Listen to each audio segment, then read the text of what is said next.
What's up guys, J.E.E Productions, and today I have for you guys my free agency predictions of course, the 2016 NBA offseason and free agency period, and it actually starts tomorrow, I believe, so I'm going to do this right before it, just to see how close my predictions are. So before I even say anything, I want to say, of course, I'm not like an analyst of any kind, I'm not like any kind of basketball expert. This is just based off of my knowledge, what I know. I kind of did some research, so I based it off of what I know, and obviously people have different opinions, so if you guys think differently, that's fine, but try not to hate on me too much for what I thought would happen this free agency. So now I'm just gonna get straight into it. We're gonna start off with the biggest name in free agency this year, which is Kevin Durant, and I have KD staying with the Oklahoma City Thunder.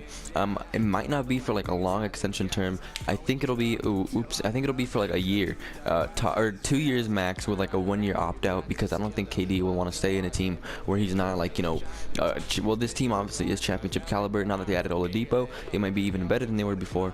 But if KD doesn't, I guess you could say, like, win a chip in the next 2 years with these guys, he's definitely going to leave then and move on to where the grass is greener. But for now, I have KD staying with the Oklahoma City Thunder. So next we have LeBron. He obviously opted out as well, but I don't think he's going anywhere. He even made a promise to Kyrie and Kevin Love, and after winning a ring, why would you want to leave? This one's pretty self-explanatory. So I have LeBron staying with the Cavaliers.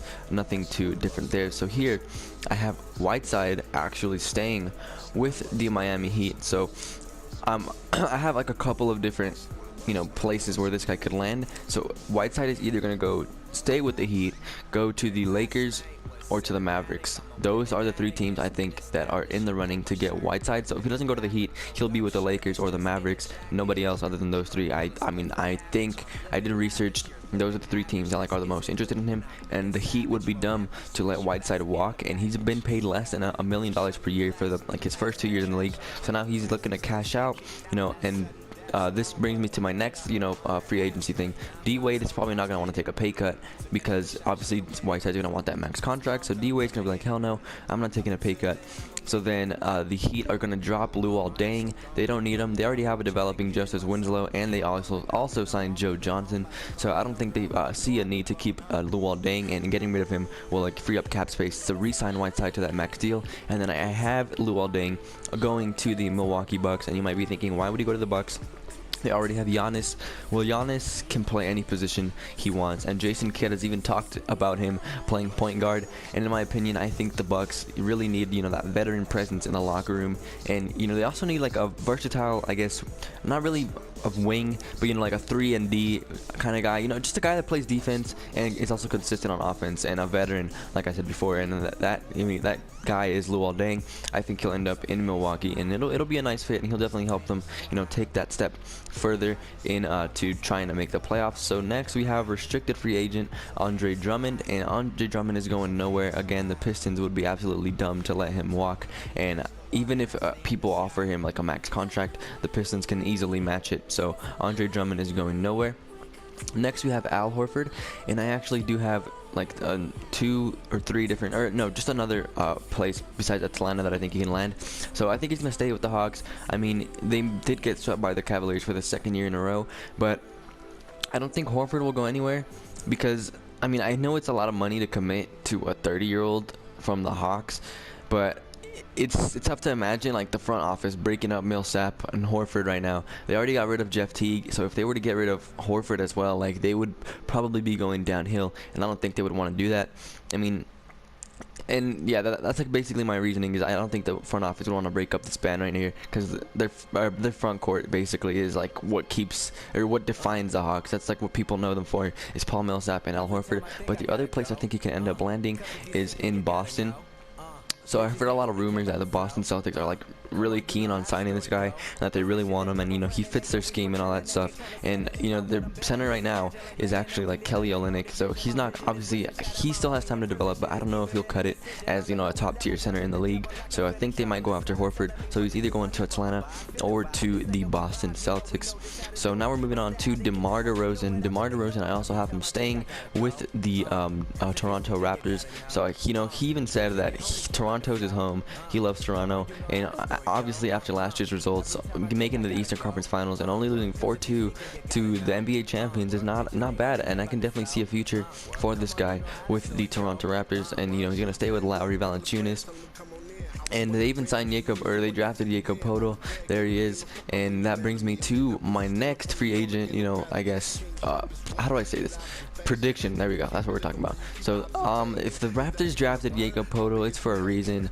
And obviously, they have Valanciunas, Biyombo, and now they drafted Poeltl. So I think they're not willing to pay Biyombo, that hard extra cash. Even though I feel like he kind of deserves it. But if they wouldn't have drafted Poeltl if they weren't willing to let Biyombo walk. So that's why I have Bismack Biyombo coming to the Lakers. And if the Lakers fail to sign Whiteside, I can definitely see them going after Biyombo. He's young, he still has a lot of developing to do, and he's actually he's really good. He's a really good player. He's a beast on the boards. He can block. He's a really good defensive presence. And let's be honest, Roy Hibbert isn't going to cut it for these guys if they're willing to rebuild and build a championship team. So I have Biyombo going to the Lakers. And now we have our first big change, I guess you could say, that will actually make a pretty big impact, and that is Pau Gasol to the San Antonio Spurs. The Spurs have already said that they have expressed interest in this guy, and the Spurs also need a backup plan in case Duncan does end up retiring, and I think Pau Gasol is a perfect fit for them. So Kawhi, Aldridge, and Gasol will be deadly for those guys, and he'll definitely be a good fit there, and I think he'll help them take the Spurs to that next level as well. So now we are actually moving on to our next big change, and that is Dwight Howard. So I have Dwight Howard going to the Dallas Mavericks. In case you guys didn't know, last year DeAndre Jordan signed with the Mavericks for like half a day, and then he declared that he was like, what, I'm sorry guys, but I want to go back to the Clippers. They convinced me to go back. So he signed with the Mavericks and then unsigned and went back with the Clippers, which is absolutely ridiculous. But I don't think that the Mavs are going to let it slide this year. They need a center, and it makes sense for them to get Dwight Howard. They're also going to re-sign Dirk and Parsons, and with the addition of Howard, I think they'll both be pretty convinced that they can be a playoff contender, and possibly even make a title run if things go right for them. So I have Dwight Howard going to them, and this next player I also have multiple landing spots for him. So I have Mike Conley re-signing with the Grizzlies. Obviously he gets that hometown bonus if he stays with the Grizzlies, and he's gonna get paid more. He was extremely underpaid in his last contract, so now he's gonna be wanting obviously a max contract. They still have Gasol, Randolph, Tony Allen, and all these guys, so I don't think he'll I guess he won't want the only other two teams he said that he would go to if the Grizzlies don't re-sign him are the Spurs and the Mavericks. So he's either going to go to the Grizzlies, Spurs, or the Mavericks. Those are the three picks that I have, and if the Spurs sign Pau Gasol, then I'm not too sure if they'll also be able to sign Mike Conley. So the two biggest contenders are the Grizzlies and the Mavs on this one, but I personally think he's going to re-sign with the Grizzlies. And now we have we're gonna get into the smaller free agents, the ones that don't have as big of an impact, I guess you could say.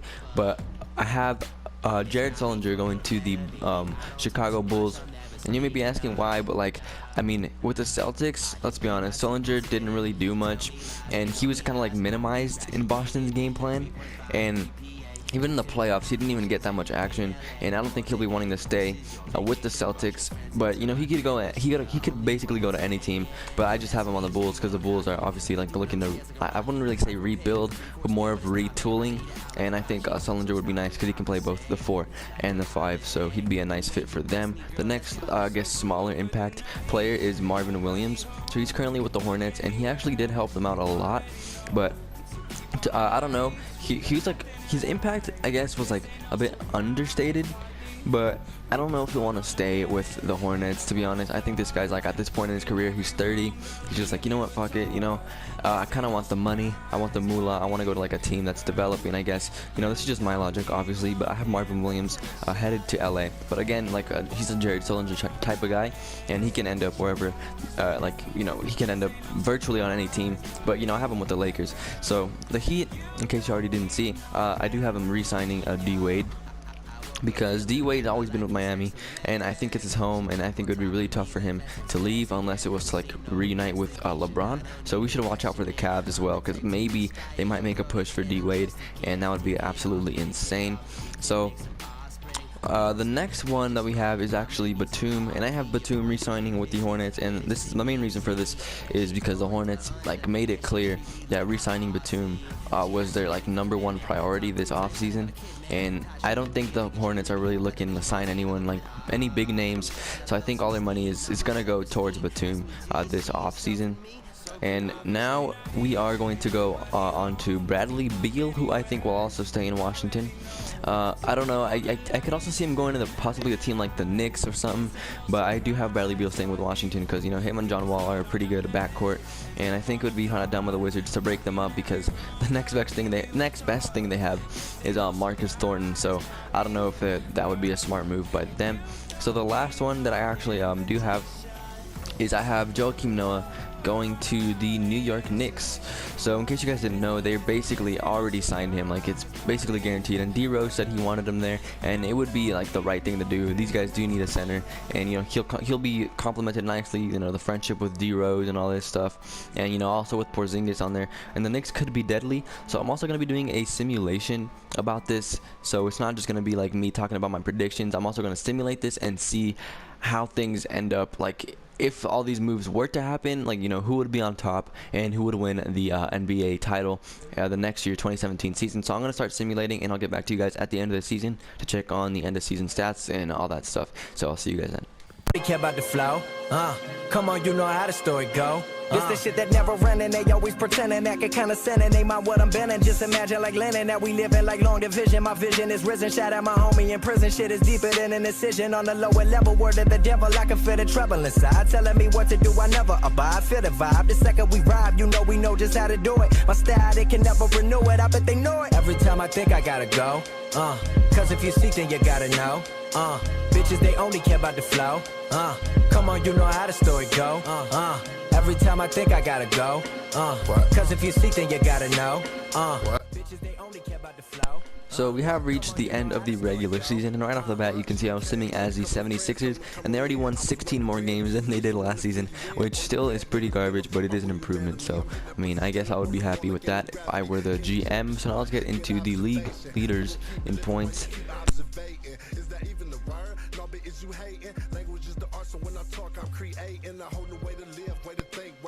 So Curry is putting up an astonishing 33 points per game, holy shit, and he's also putting up 8 points per game and 2.3 steals per game, which is absolutely ridiculous. So we also have Brook Lopez up here, which is kind of surprising.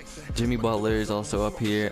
D Rose, wow, D Rose, man, 23.6 points per game. That's actually kind of surprising. I didn't expect him to be putting up that many points, but you know, maybe this can happen in real life. Maybe D Rose and Anthony can be that next duo, you know, that 1-2 punch that the Knicks need to, you know, take them to that next level. So it looks like nothing else is too different, but let's look at the conference standings.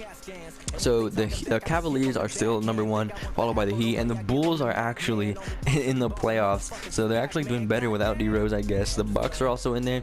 Looks like the Knicks managed to make their way in there, Celtics, Hawks, and the Magic. And in the Western Conference we have the Warriors, except for the addition of the Pelicans and the Timberwolves, which I can actually see happening in real life. We also have the Suns.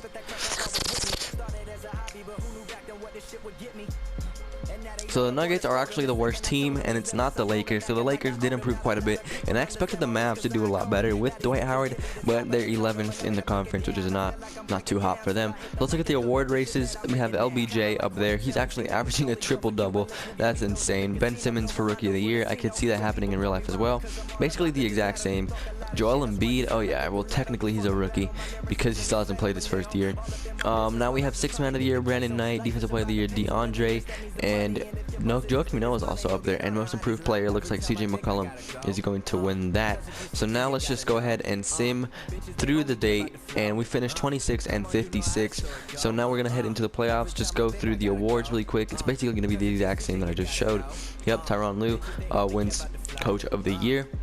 So Brooke Lopez made the All-NBA first team, which is kind of surprising. Ben Simmons made the All-NBA second team, and so did Paul Millsap, and the All-NBA third team, Gordon Hayward and Batum. So there was actually quite a bit of surprises this season that I wasn't really expecting. Michael Kidd-Gilchrist, he's good on defense, but I don't know about all defensive good. And the rookies looks about like what I think it would be in real life as well. So now we are just gonna sim the first round of the playoffs and see how things go. So personally, I think the Spurs might knock out the Warriors, and the Bucks actually advance. They knock out the Knicks, and they advance to the second round to take on the Cleveland Cavaliers. And the Bulls are actually doing really good. I was expecting them to do a lot worse without D-Rose. Well, like, not a lot worse, but I wasn't expecting them to do, like, you know, this good, I guess you could say. But it looks like Jimmy Butler took on the task, and he's shutting everyone's mouths, saying that the Bulls were done for.